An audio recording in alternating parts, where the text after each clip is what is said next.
Freeze panes is the final video in our series regarding formatting and printing.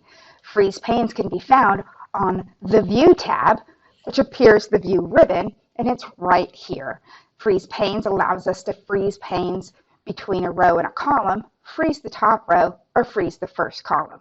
In this video, we're going to go over how to freeze the panes to keep rows and columns visible while the rest of the worksheet scrolls, based on the current selection.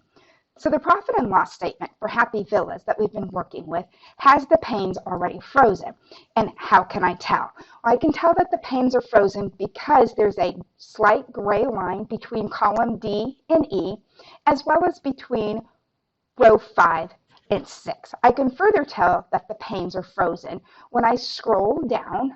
Notice that everything above, including row 5 and above, is frozen.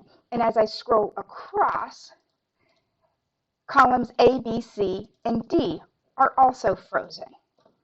To unfreeze, we go to View, go to the Window grouping, and choose Freeze Panes, Unfreeze. So it's a toggle that allows us to freeze our panes or unfreeze them. So when we now have our panes unfrozen and we scroll, notice that the column headings as well as the row headings are no longer frozen, and it makes it a little bit difficult to navigate through this spreadsheet. Now, when you are going to freeze a pane, keep in mind that everything above your active cell will be frozen, and everything to the left of your active cell will be frozen. So that's why we choose to make E6 our active cell. We're going to make E6 our active cell, choose Freeze Panes, and everything comes back to exactly how it was when we started the video.